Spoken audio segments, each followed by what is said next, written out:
आलोक मौर्य की दुख भरी दास्तां सामने आने के बाद से ही लोग सोशल मीडिया पर आलोक मौर्य के लिए आवाज उठा रहे हैं। एसडीएम पत्नी ज्योति मौर्य को बद्दुआ दे रहे हैं। कुछ लोगों का तो यहाँ तक कहना है कि ऐसी पत्नी पर जल्द से जल्द कार्रवाई होनी चाहिए, नहीं तो लोग आगे से अपनी बहू बेटियों को पढ़ाने से डरेंगे। वर्षों पहले अमिताभ बच्चन की एक फिल्म आई थी सूर्यवंशम, उसमें भी अमिताभ बच्चन ने अनपढ़ रहते हुए पत्नी को पढ़ाया लिखाया, गरीबी से लड़कर उसे कलेक्टर बनाया, लेकिन तब सूर्यवंशम फिल्म ने लोगों को प्रेरणा दी थी। मगर आज उत्तर प्रदेश से जब कलंकित करने वाला मामला सामने आया तो हर कोई यही कह रहा है, सरकार ने कहा था बेटी पढ़ाओ बीवी नहीं।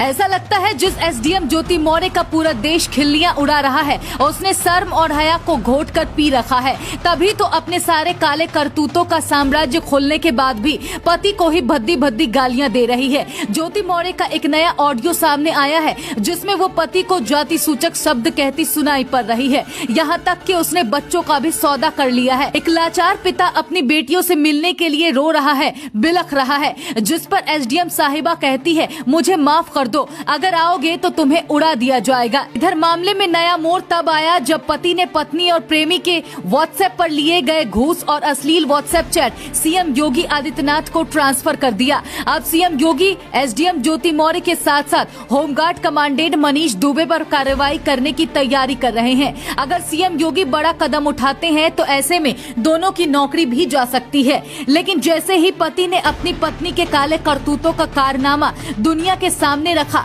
उधर पत्नी ने भी बड़ा कदम उठा लिया। एसडीएम पत्नी ज्योति मौर्य ने पति आलोक मौर्य पर दहेज प्रताड़ना, ब्लैकमेलिंग और जासूसी के आरोप लगाए हैं। अफसर पत्नी का कहना है कि जिस तरह पति द्वारा उसे प्रताड़ित किया जा रहा है वो ऐसे माहौल में साथ नहीं रह सकती, इसलिए उसने तलाक की अर्जी लगाई है। बाकायदा उन्होंने पति पर इन सभी आरोपों को लेकर फैमिली कोर्ट में केस भी दर्ज करवा दिया है। ऐसे में अब मामले ने दूसरी ओर करवट ले लिया है। एक और जहां एसडीएम पत्नी ज्योति मौर्य पर कार्रवाई होगी, वहीं पति आलोक मौर्य पर भी गाज गिरती नजर आ रही है। मगर देखना दिलचस्प होगा सरकार और प्रशासन इस मामले पर क्या फैसला लेती है। फिलहाल पति आलोक मौर्य का रो रो कर बुरा हाल है। पति का कहना है कि मुझे बेटियों को देखे हफ्ते भर से ज्यादा हो गया है, मैं बच्चों के बिना नहीं रह पा रहा। एक पति बीवी से मिली बेवफाई के बाद अब लाचार पिता बन दोनों बेटियों की एक झलक पाने के लिए तड़प रहा है।